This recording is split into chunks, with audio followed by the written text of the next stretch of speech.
juga. Yang jelas ya pemerintah yang harus, kejaksaan yang harus terus meneliti aliran dana yang mana, masuk unsur TPPU-nya juga ada apa enggak, dan intinya lebih itu aja. Sedikit dong, yang kemarin 271 T. Aku nanya sebagai anggota dewan. Ya. Gimana sih Mas? Intinya gini.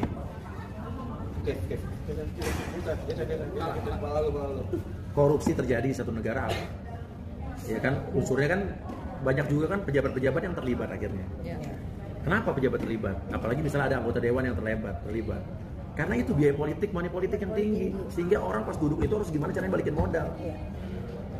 Jadi menurut gua kalau memang biaya politik di satu kegiatan politik di satu negara bisa ditekan biaya politiknya, insya Allah korupsi pasti bisa ditekan.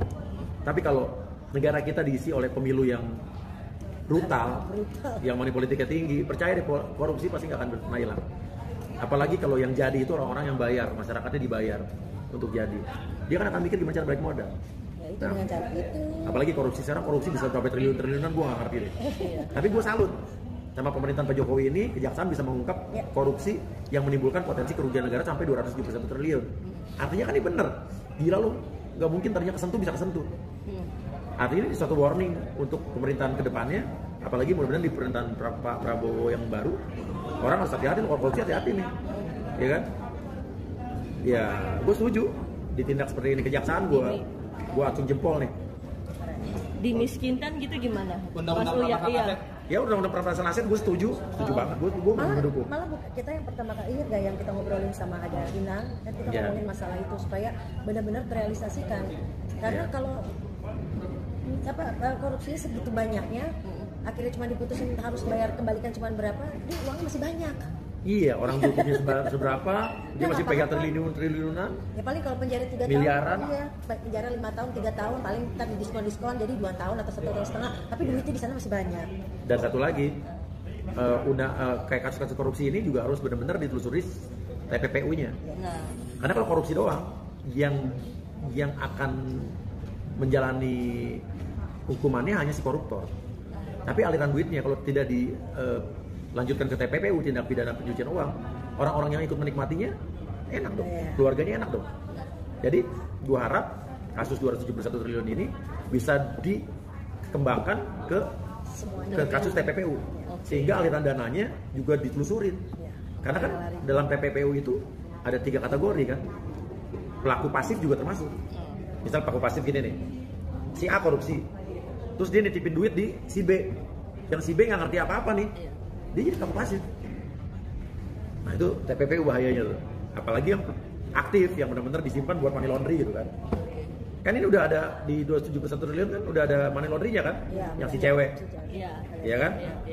Itu sudah ada unsur money laundry-nya.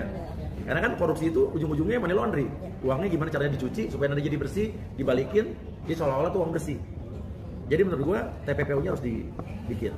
berarti setuju dong seorang artis yang inisial SD ini terkena pasal TPPU atau harus diperiksa lebih lagi gimana? TPPU dijalankan, tapi kan belum tentu sih dia juga terlibat kan.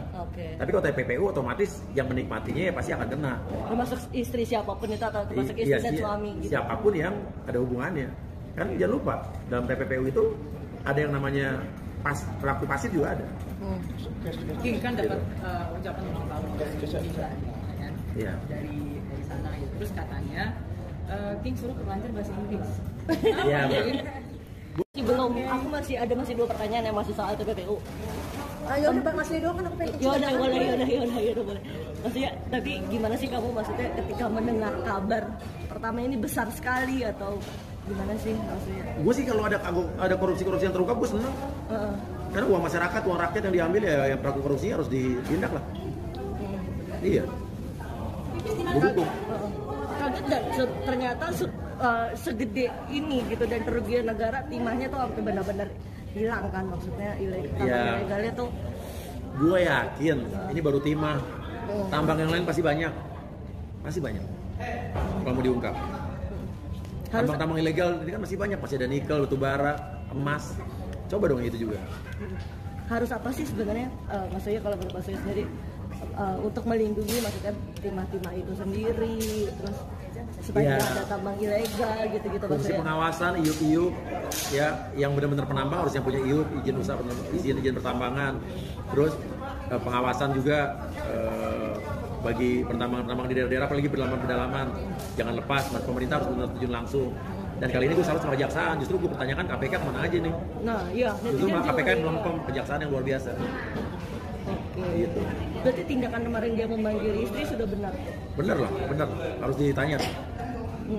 Nah, Aliran dana harus diperiksa semua. nah, netizen kan lagi pada menghujat si orang istrinya ini. Ya istrinya jangan dihujat. Yang korupsi itu kan suaminya. Iya. Tapi ya penyelidikan tetap harus dilakukan, aliran dana yang mana itu aja. Sudah menyita 2 mobil mewah. Iya. Cukup dong buat Mas Surya? Apa harus ada penyitaan? Oh, gue nggak tahu, penyitaan itu kan gue bukan ranah gue nggak bisa nilai juga. Yang jelas ya pemerintah yang harus, kejaksaan yang harus terus meneliti aliran dana yang mana, masuk unsur TPPU-nya juga ada apa enggak, dan intinya lebih itu aja. Terakhir, dia tapi kemarin datang masih dengan tenang. Ya tenang, nggak apa-apa lah, emang mesti datang mesti pura-pura sedih. Iya. Kalau emang mungkin dia nggak merasa bersalah ya harus tenang aja kan, emang dia nggak bersalah. Gitu kan kita nggak tahu, yang memutuskan nanti kan kejaksaan. Oke, terima kasih Mas Surya.